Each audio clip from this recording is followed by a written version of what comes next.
un ensemble de chapitres sous cet intitulé, le système HLA et ses implications dans les infections, le cancer et les maladies auto-immunes. C'est vrai que quand on enseigne l'immunologie, pédagogiquement, on la fractionne, on en fractionne le programme, et parfois on ne voit pas très bien le lien entre les différents paramètres.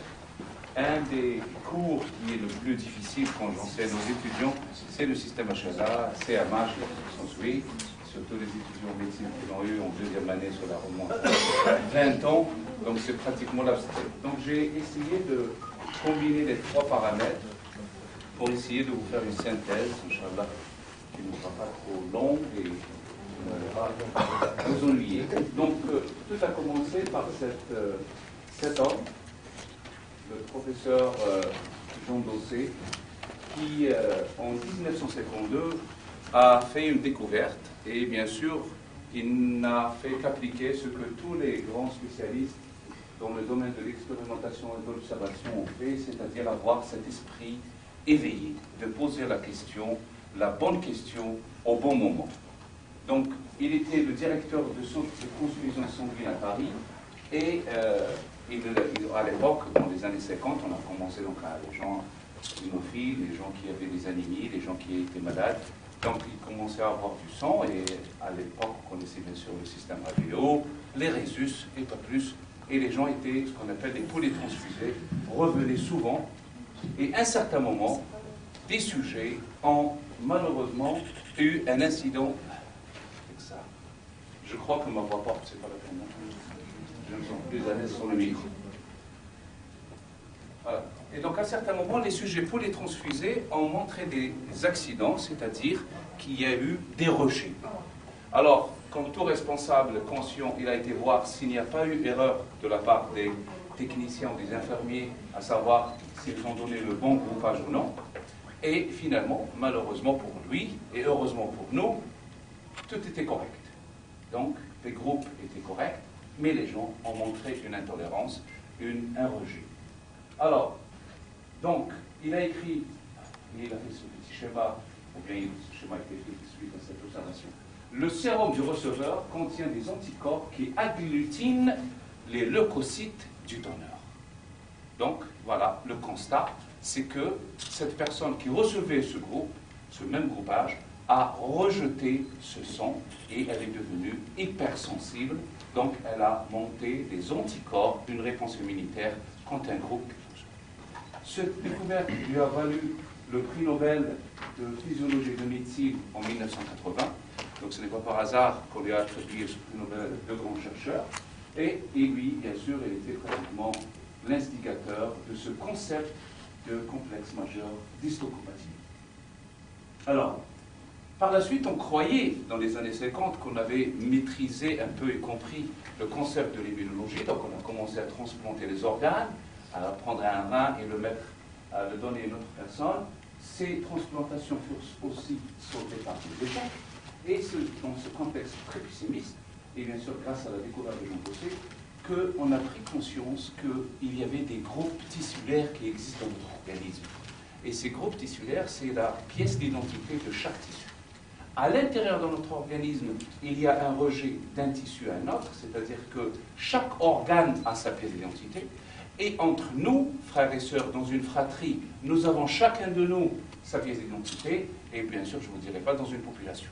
Donc, on se distingue individuellement, comme les empreintes de la main, chacun d'eux, sauf les vrais jumeaux, et bien sûr, dans notre organisme, chaque organe a sa pièce d'identité, et nous allons voir quel est le secret de cette pièce d'identité tissulaire. Donc, cette carte tissulaire est très très importante. Donc on a appris qu'il y avait des groupes tissulaires et on a pris conscience que greffe et transplantation nécessitaient que donneur et receveur soient histocompatibles, et vous savez très bien, histo, le mot histo, c'est-à-dire tissu, et que les groupes tissulaires deviennent alors le complexe majeur d'histocompatibilité, le CMH. La notion de CMH avait le jour suite à cet incident de 52, et maintenant, bien sûr, on croyait au début que ces CMH servaient uniquement à contrôler les greffes, à rejeter un sang ou un organe, mais finalement leur rôle dépasse de très très loin le côté de greffe et de transplantation. Les CMH jouent un rôle très prédominant dans tout ce qui est réponse immunitaire. Vers les années 70, il est apparu que les molécules de CMH ne servaient pas uniquement au jeu des greffes, mais jouaient un rôle essentiel dans toute la réponse immunitaire, et c'est l'un des secrets que quand il y a une épidémie aussi grave soit-elle comme d'Ebola, il y a des gens qui survivent. Il y a des gens qui arrivent à échapper, il y a des gens qui ont même des anticorps pour le virus du AIDS. Donc ça, c'est aussi, derrière ça, se cache cette extraordinaire organisation du système CMH. Bien sûr, le CMH a été adopté par les médecins et on lui a donné le nom de HLA. Donc CMH, c'est toutes les espèces animales, HLA, c'est l'espèce humaine particulièrement, mais c'est exactement la même chose. C'est la même organisation, c'est le même rôle, c'est la même fonction, sauf qu'on parle de HLA, pour Human Leukocyte Antigen. Donc c'est un ensemble d'antigènes exprimés sur les cellules de l'organisme, marqueur de l'identité de chacun de nous, marqueur du soin. Donc finalement, à part les vrais jumeaux, il n'y a aucun être qui a les mêmes CMH qu'une autre personne. Extrême variabilité. Ceci a donné naissance à une notion très importante qu'on appelle le polymorphisme. C'est-à-dire que l'expression des gènes, il y a des gènes chez nous qui codent pour l'ADN polymérase ou l'ARN ou je ne sais pas quelle protéine, sont les mêmes gènes chez moi, chez vous, celui qui habite au Tergui et celui qui habite au pôle Nord. C'est la même protéine et c'est le même gène. Il y a des gènes qui sont un peu polymorphes, c'est-à-dire la variabilité. Et ça, ces gènes-là sont... Donc les gènes monomorphes sont les gènes qui codent pour la synthèse de la même protéine. Cette protéine est constante, quelle que soit la race, quelle que soit la région. Il y a des gènes qui sont faiblement polymorphes, c'est-à-dire qu'ils ont certaines copies, ce qu'on appelle les allèles.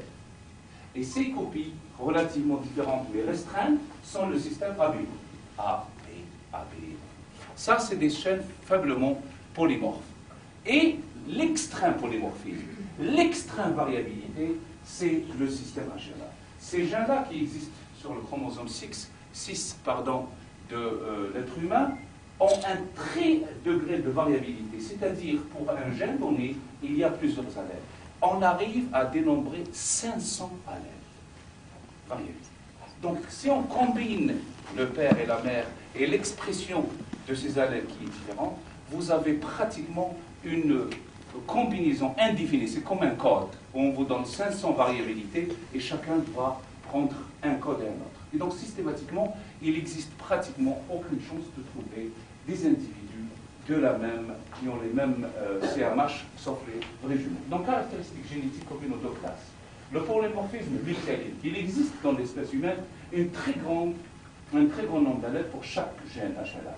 Classique, plusieurs centaines dans la plupart d'entre eux, ce sont les gènes les plus polymorphes de l'espèce humaine.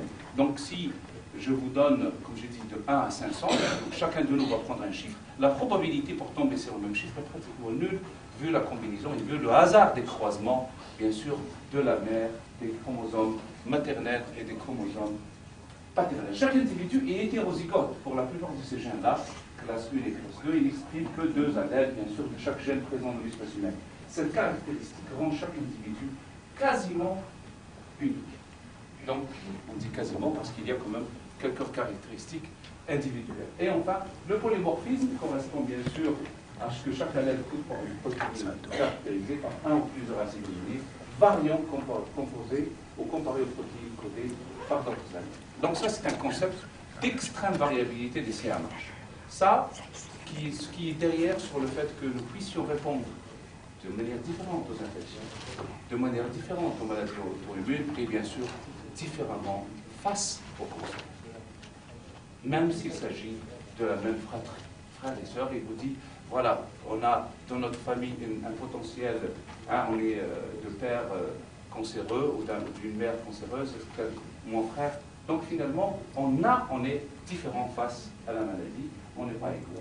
Et donc voilà, donc les chromosomes, ces gènes-là qui existent sur le chromosome 6 de l'espèce humaine, issus de chromosomes parentaux, paternels et maternels, et les croisements font en sorte que nous soyons pratiquement différents les uns des autres. Alors les CMH, il y en a 3. Il y a CMH classe 1, CMH classe 2 et CMH classe 3. Ce qui nous intéresse particulièrement aujourd'hui, c'est surtout les CMH classe 1 et 2 qui jouent un rôle prépondérant dans la réponse immunitaire et dans les pathologies. Alors les CMH classe 1, on les trouve sur toutes les cellules nucléaires. Toute cellule qui a un noyau a un CMH, classe 1. C'est-à-dire, elle exprime à sa surface, c'est ça le mot CMH, elle exprime à sa surface une protéine, la voici. Cette protéine permet à cette cellule de présenter un peptide du soi. Tout à fait. Donc, je répète, toute cellule qui a un noyau a un CMH de classe 1. Ce CMH porte le peptide du soi de la cellule. Ou, en cas d'infection, un peptide de non-soi. Mais on va bien sûr rentrer dans les détails tout à l'heure. CMH classe 2 existe exclusivement sur les cellules du système immunitaire, qu'on appelle communément cellules présentatrices d'antigènes, les CPA, en anglais APC, Antigen Presenting Cells. Ces cellules présentatrices d'antigènes, qui sont les cellules dendritiques, qui tapent ici, la peau, les macrophages et les cellules P, ces cellules-là présentent CMH classe 2, que vous voyez ici. Et ce CMH classe 2 est exclusivement porteur de protéines de non-soi. Protéines de non-soi, c'est-à-dire des protéines microbiennes que ces cellules du système immunitaire avaient phagocytées et elles doivent rejeter. Donc, ça c'est un peu la restriction des deux types de CMH. Cellules nucléées, cellules du système immunitaire. Alors, quand on dit présenter, il faut bien présenter à quelqu'un ou à quelque chose. On présente à qui? Eh bien, les CMH classe, les cellules nucléées présentent les CMH classe 1 aux cellules CD8, au T8. C'est les T8 qui sont là en face de la cellule somatique, nucléée, pour décoder ce peptide du soi, dans la plupart des cas, et parfois de non-soi quand on est un. Les CMH classe 2 sont des cellules qui présentent l'antigène exclusivement de non-soi aux cellules CD4. Donc les T4. Donc en face de chaque CMH, il y a une cellule T. CMH classe 1, c'est une T8. CMH classe 2, c'est une T4. En cas où vous avez un petit problème de panique lors de l'examen, la somme de la multiplication de CMH et le T doit toujours être égale à 8. Oui. CMH classe 1, T8 est égal à 8. CMH classe 2, T4 est égal à 8. Si vous vous trompez, vous aurez soit un 4, soit un 16. Vous êtes dans l'erreur. Donc, vous écrivez ça avant l'examen. D'accord? Alors, les molécules de CMH complètement s'expriment donc à la surface des cellules et participent à la présentation de l'antigène. Donc leur rôle c'est quoi? C'est des vecteurs. C'est des protéines synthétisées dans la cellule et bien sûr c'est des protéines qui vont présenter un peptide, exclusivement des peptides. En face, s'il s'agit de CMH1, on a une T8, s'il s'agit de CMH2, on a une T4. La seule variabilité, c'est la nature. Et c'est cette nature qui va pratiquement changer toute la donne dans la réponse immunitaire.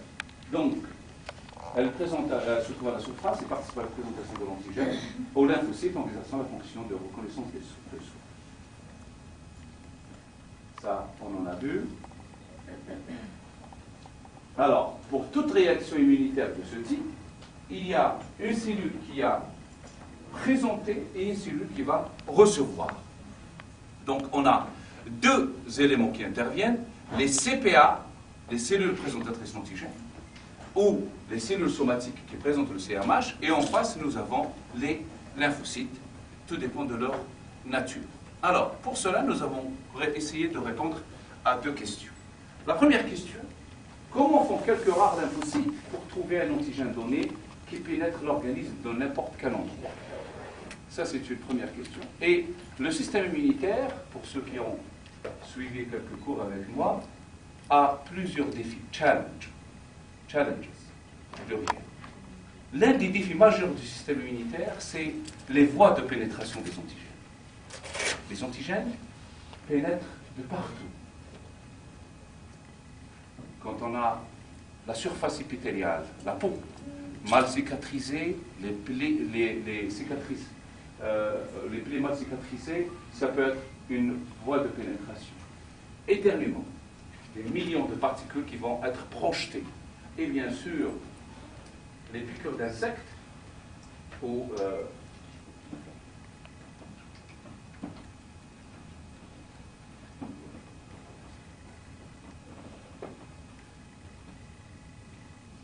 et la voie digestive. Donc finalement, les voies de pénétration des organismes sont indéfiniment variables. La peau, les voies respiratoires, les piqûres et la voie digestive. L'intestin seulement, ou les poumons, si on étale l'intestin avec les villosités et les microvillosités, ça fait l'équivalent d'un terrain de tennis. C'est extraordinairement grand.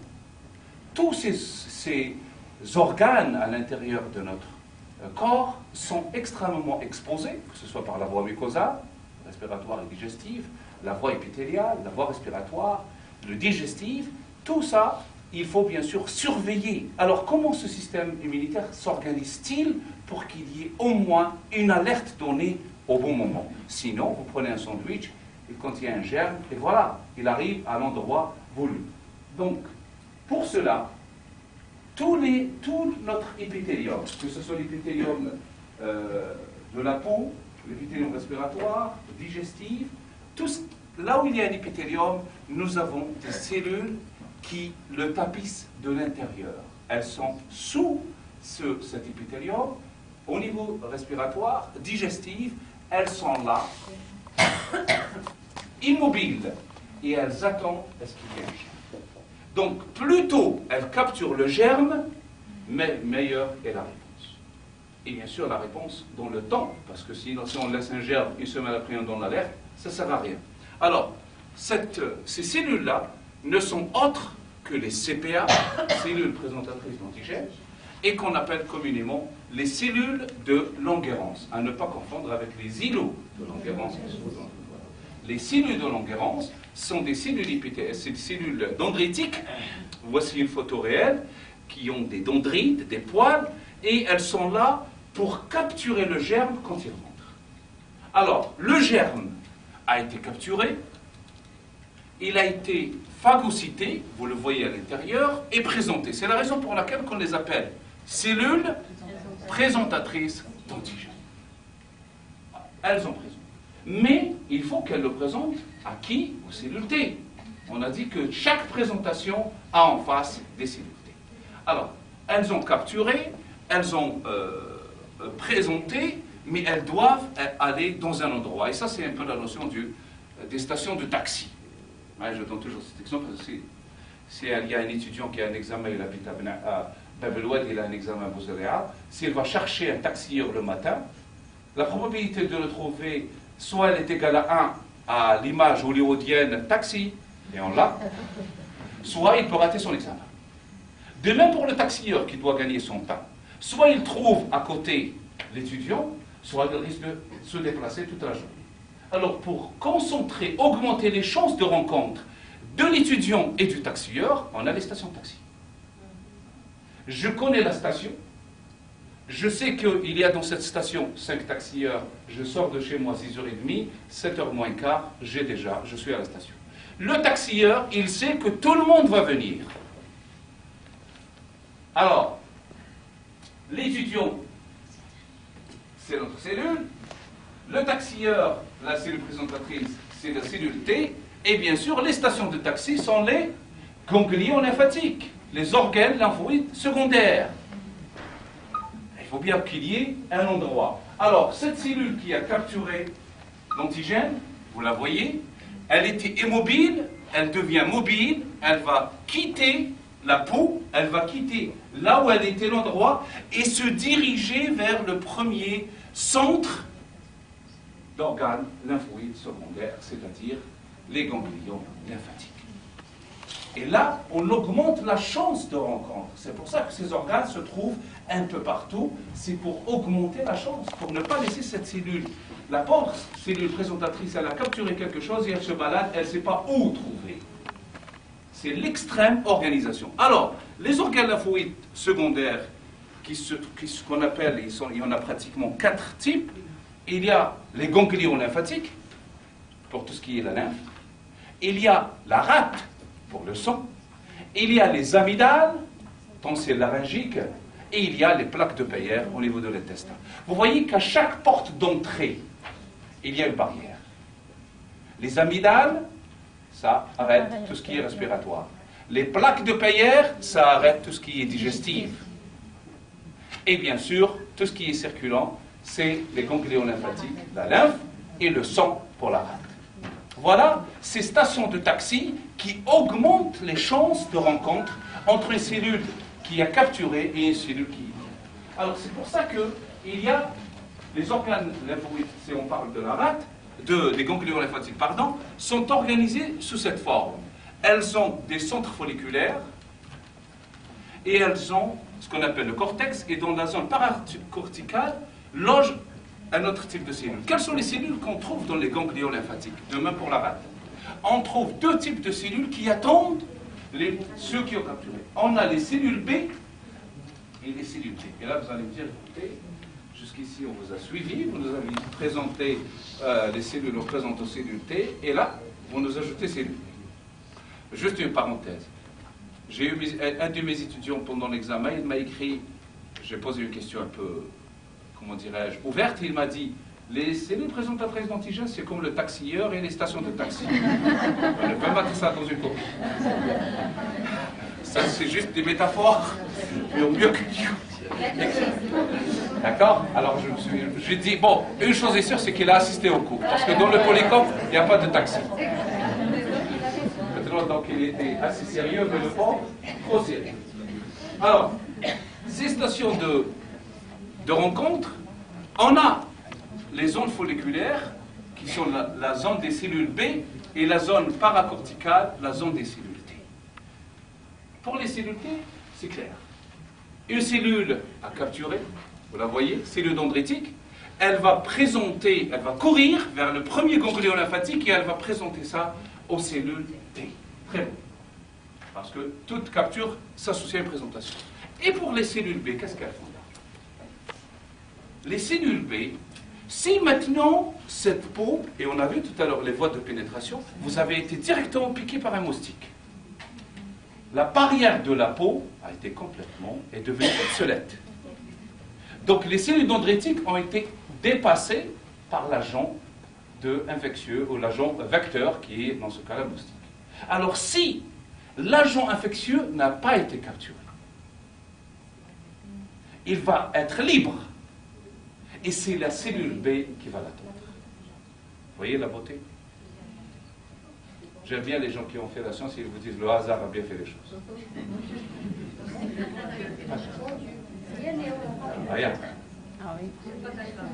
a pas. C'est-à-dire qu'à la limite, c'est quelqu'un qui est trop fan de la science qui dit, mais quand quelqu'un a un certain niveau de science, à la limite, il doit dire qu'il y a une force suprême. Mais il ne peut pas dire le hasard. Il n'y a pas de hasard. Alors, si l'antigène a été capturé, c'est la cellule T qui l'attend. Si l'antigène est libre, c'est la cellule B qui l'attend. Parce que nous allons voir que les cellules B, on ne leur présente pas. La cellule T, c'est comme madame est servie. Il faut qu'on lui serve et on va voir comment elle va être servie. Alors, ce qui est valable pour les ganglions lymphatiques, c'est-à-dire une zone de cellule B et une zone de cellule T, est valable pour la rate. Une zone de cellule B et une zone de cellule T. Ça, c'est une coupe histologique réelle, et ça, bien sûr, c'est un schéma. Donc, la rate fait le même travail de filtre du sang, ce que font les ganglions lymphatiques pour filtrer la lymphe. Tout ce qui a été capturé, tout ce qui est libre, doit passer pour qu'on puisse avoir une réponse immunitaire. Donc, si vous vous réveillez un jour et vous avez un petit enflement au niveau, soit des aisselles, ou ici, ou là, sachez qu'il y a une réaction qui est en train de se faire. Parce que finalement, Pour ceux qui ont assisté au cours, allez, je fais la publicité à la salle. Pour suivre les cours d'M. Oumouna, il faut assister 6 fois. Si on prend le train en marche, là c'est difficile. Hein? Donc, la réponse primaire et secondaire caractéristique de la réponse immunitaire spécifique se déroule dans les ganglions lymphatiques. Parce que c'est le seul endroit où les cellules T et les cellules B logent et restent, bien sûr, en attendant des antigènes libres pour les cellules B et des antigènes capturés pour les cellules B. D'accord? Alors, vous allez me dire, et ce taxieur-là, s'il doit réellement gagner son pain, il se réveille, il a oublié qu'aujourd'hui, le 1er mai, il n'y a pas d'étudiants. Vacances.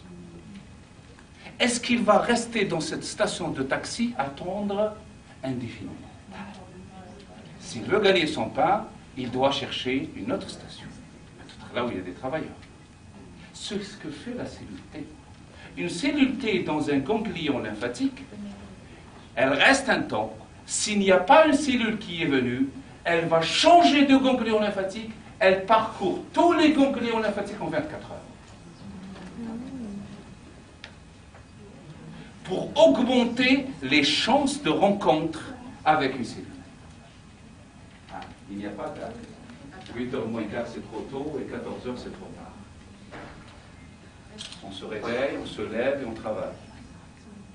Si une cellule chez nous va faire ce qu'on fait, nous, dans notre quotidien,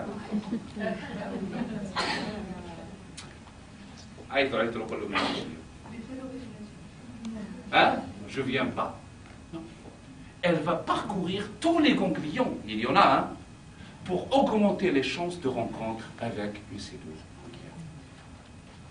Alors, revenons un petit résumé sur cette nature de reconnaissance des antigènes. On a deux cellules du système immunitaire spécifique, les B et les D. Les B, qu'est-ce qu'elles reconnaissent? Les cellules B peuvent reconnaître des macromolécules. Les cellules B, le bon Dieu leur a donné cette capacité de reconnaître tout, et sous sa forme la plus brute et la plus naturelle. Les cellules B reconnaissent une large variété de macromolécules. Elles peuvent reconnaître des protéines, et quand on dit reconnaissance, dit la possibilité de fabriquer des anticorps. Des protéines, des polysaccharides, des lipides, des acides nucléiques et des substances chimiques. Extraordinaire.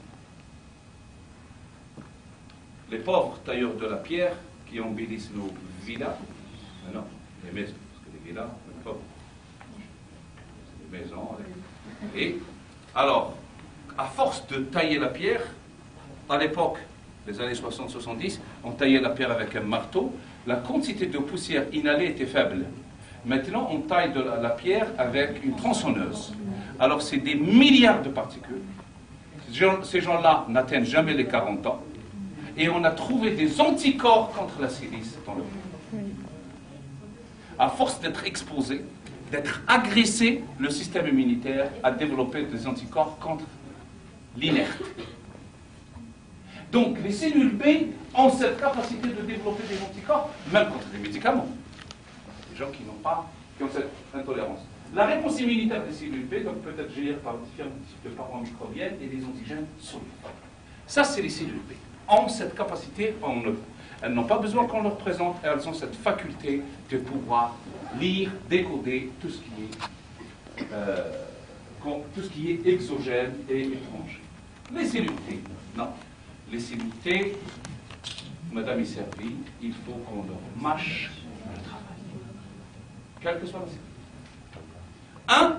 Et là, quand M. Bradley vous enverra le polycope, vous pouvez souligner, alors il y a des restrictions. Les cellules T peuvent reconnaître uniquement, c'est la première restriction, donc pas tout, des fragments de peptides, et non pas des protéines, et non pas des macromolécules. Donc uniquement des fragments de peptides, de protéines, et seulement, la deuxième restriction, quand ces peptides sont présentés par des cellules spécialisées. Donc, strictement des petites molécules, et que ces dernières c'est-à-dire ces molécules, soient présentées. Elles n'ont pas cette capacité d'aller vers l'antigène et le lire. Alors c'est la cellule qui le capte, c'est la cellule qui le digère, et elle va le présenter.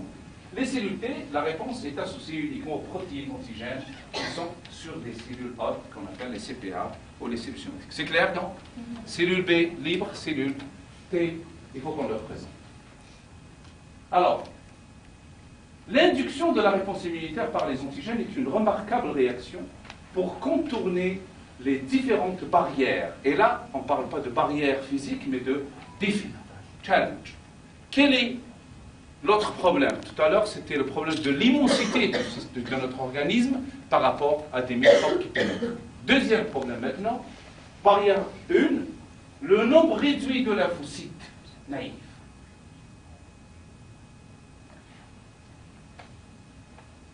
Les cellules B naissent au niveau de la moelle osseuse. Elles ont été décrites pour la première fois chez les oiseaux, dans la bourse du Fabricius. C'est pour ça qu'on les a appelées B, de bourse. Et quand on a cherché cellules B chez les mammifères, on s'est rendu compte que les mammifères n'ont pas de bourse. Alors, elles sont synthétisées au niveau de la moelle osseuse. Alors, comment garder la lettre B pour la même cellule? On lui a donné l'appellation anglaise, bone marrow. C'est pour ça qu'on les appelle B. Donc, le B est originaire des oiseaux, mais chez les mammifères, c'est bone marrow, c'est pour ça qu'on a gardé les B. Les cellules T, c'est le thymus qui les fait spécialiser, mais qui ne les produit pas. Les cellules T sont produites dans la moelle osseuse, elles se différencient dans le thymus. Sauf que ce thymus, c'est une école de formation extraordinaire qui commence à la naissance et qui se termine à la puberté. Donc, cette école, elle va nous former des cellules ultra compétentes. Malheureusement, le nombre est limité. Donc, à la puberté, le thymus ferme les portes, ne serait-ce que ce qui est dogmatique, reconnu et admis, et il quitte. Il nous laisse un héritage. Cet héritage, on doit le gérer jusqu'à la fin de nos jours. Donc, le système immunitaire, un de ses challenges, ses grands défis, c'est qu'il a quelques données, mais il n'en a pas d'autres. La donnée qu'il a à sa possession, c'est qu'il a une idée sur le nombre de cellules que le thymus lui a laissé, de cellules T. 10 000 milliards, 10 milliards, peu importe. Mais il n'a pas de données. Combien l'individu va-t-il rester en vie? Ah oui. C'est un héritage. Et bien sûr, combien d'infections l'individu sera-t-il exposé? Donc c'est comme si que je donne cet exemple encore. Vous allez vous réveiller un jour et vous avez un coup de téléphone et vous allez voir qu'il s'agit de 00, donc il est de l'étranger. Bonjour, vous êtes belle et bien monsieur, mademoiselle, oui. Votre grand-père a été bien forcé d'aller faire la guerre contre les Allemands, oui. En fait, quand il n'est pas mort, ah, je croyais qu'il était mort. Il a pu investir, il vient de décéder. Et dans son héritage, vous êtes le seul qui l'a nommé et vous a légué 1 milliard d'euros. Bon, vous allez une seconde faire un peu de recul, accrocher, c'est une blague, mauvaise blague, bon. Ok, c'est sérieux, 0049, je ne sais pas quoi, bon, 49 c'est allemand.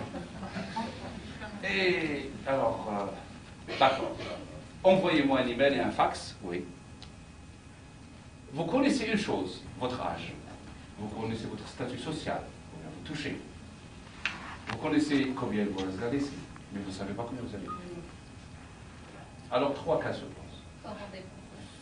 Soit vous allez acheter des yachts et venir près de Sheraton et vivre, et vous allez épuiser votre argent en 5 ans et revenir à la case départ, peut-être plus grave.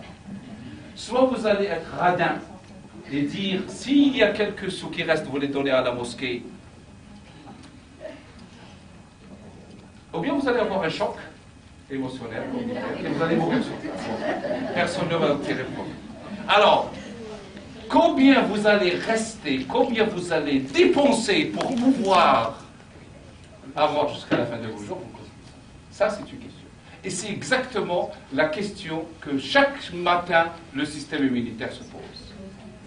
Le thymus a fait un travail, il m'a laissé un héritage, mais ce bonhomme-là va-t-il rencontrer Ebola, la grippe? Peut-être que je vais tout dépenser à 60 ans, il va aller voir le médecin, il lui dit, écoutez, votre système immunitaire était quelqu'un qui ne faisait pas bien son travail, vous n'avez rien de grave, sauf que vous n'avez plus de cellules T. Donc vous êtes exactement comparé à ce qu'on appelle les bébés bulles, qui n'ont pas l'adénosine des aminases. C'est-à-dire que vous n'avez plus de cellules T. Vous allez mourir à la première infection. Alors qu'est-ce qu'il fait ce système immunitaire? Et là c'est un chiffre extraordinaire. Je ne sais pas comment les scientifiques sont arrivés. Il va mobiliser chaque fois qu'on lui présente une cellule sur 100 000. Ne me posez pas comment cette équation a été. Voilà. C'est-à-dire, si j'ai 5 ans, ou pardon, 15 ans, et j'ai une infection, si je possède 10 millions de cellules, le système immunitaire va mobiliser 100. Ces 100 cellules, il va les mettre contre cet agent infectieux. Il va les multiplier par clonage, certes, mais il va garder le pourcentage. Donc il a un phénomène d'un chiffre, d'un ratio, qu'il mobilise chaque fois qu'il est exposé, pour essayer d'accompagner cet individu dans son monde, à la fois de l'âge, mais aussi des infections. C'est clair? Une cellule sur 100 000 avec un ratio, tout dépend de ça. Là, le deuxième challenge du système immunitaire, c'est différents types de microbes nécessitent différents types de réponses. Un microbe extracellulaire, c'est surtout les anticorps. Un microbe intracellulaire, c'est surtout les cellules T. Et un microbe extracellulaire, ou dans une phase, il va falloir gérer cette nature des antigènes. Alors, pour cela, bien sûr, donc, nous sommes arrivés au CMH, classe 1 et classe 2. Vous les voyez, elles ont un point commun, c'est le berceau.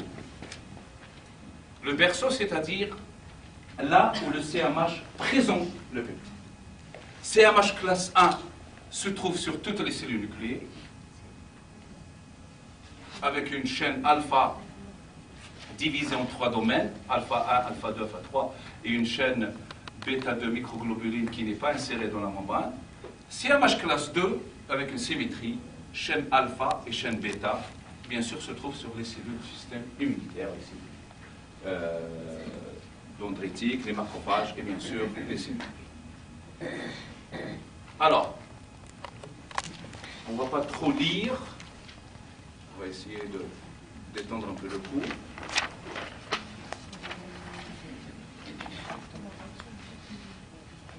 Alors, à retenir que le site récepteur, c'est ce qu'on appelle le berceau, a la forme d'un berceau, c'est là où on présente, et dont les dimensions sont largement suffisantes pour accueillir ni un lipide ni un sucre, de la taille de 10 à 20 angstroms. Acides aminés. Acides aminés, pardon.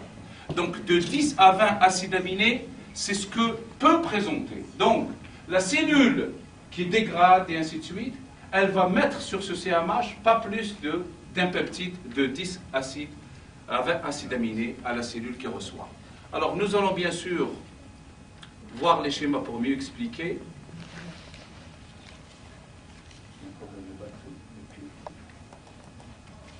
Alors, les protéines virales ou microbiennes synthétisées par les cellules infectées sont dégradées en peptides et qui sont fixées aux molécules de classe 1 comme ci-dessus.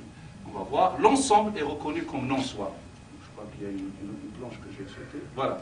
Alors, quels sont les peptides qui sont présentés par les molécules CMH classe 1? C'est ce qu'on va commencer avec ça. Alors, il y a deux types de peptides. Il y a le soi, les peptides du soi, et les peptides de non-soi. C'est ce qui complique un peu l'existence et la fonction des cellules T. Le soi, c'est des protéines cellulaires qui sont dégradées en peptides et fixées en molécules et qui sont synthétisées au niveau du réticulum. Donc tout ceci fait partie que les cellules de CMA, les cellules somatiques présentent les peptides du soi. C'est le cas de 95% de notre quotidien. Dieu merci, on n'est pas infecté. Dieu merci, on n'est pas infecté tout le temps. Alors, qu'est-ce qui se passe? Nos cellules, constamment, présentent aux cellules T8 des CMH classe 1 avec des peptides de soi. Elles leur disent, chaque fois, 1, je ne suis pas infecté, 2, voilà qui suis-je. Donc, il y a toujours cette communication entre la cellule qui présente la cellule somatique et la cellule T8. Parce que la cellule T8, c'est ce qu'elle fait au quotidien comme contrôle. Quand on est infecté, la même cellule, cette fois-ci, elle va présenter le peptide de non-soi. C'est-à-dire que les cellules somatiques ont l'obligation de présenter constamment un peptide. Obligation. Elle ne va pas se dire aujourd'hui je ne suis pas infecté, je ne vais pas présenter. Non. La présentation fait partie d'un travail, d'un dynamisme de la cellule qui lui permet constamment d'être identifiée et reconnue par la cellule T. Donc on a dit CMH classe 1, CD8. Donc, comment naissent ces peptides? En haut, vous avez les protéines, s'il s'agit du soi. C'est des protéines cellulaires qui sont arrivées à un certain âge, soit elles doivent être dégradées, soit qu'elles ont été mal synthétisées, mal formées, en d'autres termes, recyclées. C'est des protéines qu'il faut recycler. Ces protéines passent par une machine qu'on appelle le protéason, qui va couper la protéine en peptides. Et c'est là les 10 à 20 acides aminés. Ces peptides rentrent dans le réticulum endoplasmique rugeux grâce à ces peptides transporteurs. Dans le réticulum, il y a en même temps la synthèse de la molécule CMH classe 1. L'association étant faite, le tout est exporté vers l'extérieur à la cellule T8. Quand on n'est pas infecté, on a présenté le soi. Quand on est infecté, le même travail passe par le protéason, passe par le peptide transporteur et se retrouve ici avec le peptide sur le CMH, mais c'est du non-soi. Ça aurait été facile si la cellule, quand elle n'est pas infectée, elle présente le soi, et quand elle est infectée, elle s'arrête le soi, elle arrête le soi et elle présente le non-soi. Et là, on aurait réglé le problème. Malheureusement, c'est pas ça. La cellule somatique présente constamment le soi ou le non-soi en même temps, si elle est infectée, bien sûr. Ce qui va compliquer le travail de la cellule T8. Parce que la T8, elle vient, elle va s'ancrer, il y a un ancrage, c'est comme un bateau au niveau du port, grâce à son CD8, c'est pour ça qu'on l'appelle T8, elle va s'accrocher au CMH, et grâce à son T-cell receptor, elle va lire le peptide.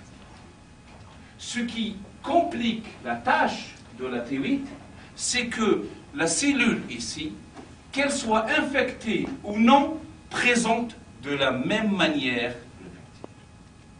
Et là, la T8 a un travail extraordinaire et des décisions très importantes. Vous avez vu récemment, dans le cas d'Ebola, Sierra Leone, Zaïre, que les individus se baladent dans la rue, on ramène un appareil et on les scanne. 38 degrés plus 1, on en voit. Alors, qui est-ce qui, d'entre nous, peut faire confiance à un appareil qui peut éventuellement mourir? Et qui est-ce qui peut faire un appareil qu'on peut même dérouter? Je prends 3 grammes d'aspégique, je fais chuter la fièvre. C'est ce qui s'est passé avec le bonhomme qui a pris l'avion et personne n'a pu s'en apercevoir jusqu'aux États-Unis et on a découvert qu'il avait Ebola. Donc finalement, on peut déjouer comme l'appareil peut se tromper. Et c'est ça le drame et le cauchemar de la cellule. Cette cellule T doit lire ce peptide. Si elle considère que ce peptide est du soi, elle le lit, elle trouve qu'il appartient à un peptide de l'organisme, elle laisse vivre la cellule. Et c'est bon, c'est un contrôle qui a été fait. Si elle vient et elle trouve que cette cellule a présenté un peptide de non-soi. Il faut qu'elle prenne la décision de tuer la cellule infectée. Le problème n'est pas dans la prise de la décision. Le problème, c'est d'avoir monté une réponse, un clonage, où cette cellule T va garder en mémoire cet antigène. Troisième cas de figure. Si la cellule a présenté un peptide du soi et la cellule T l'a considéré comme non-soi. Maladie. Donc, cette cellule a présenté, la cellule T s'est trompée et on tombe dans la maladie auto-immune. Donc c'est ça comment, une des raisons, on va voir tout à l'heure les maladies auto-immunes, comment, c'est-à-dire c'est considérer le soi comme étranger suite à une erreur de lecture et de décision. Le problème, ce n'est pas le fait de tuer une cellule, on en a beaucoup. C'est de garder en mémoire cet antigène et chaque fois qu'on le rencontre, on tue une cellule. Qu'est-ce qui fait qu'elle ne reconnaît pas? On va voir. Quatrième cas de figure, on lui présente un agent infectieux, mais qu'elle n'arrive pas à reconnaître. Et elle laisse la cellule vivre, c'est l'infection. Donc, 4 possibilités. Le rôle de la T8 est fondamental dans la prise de décision et de notre bonne santé.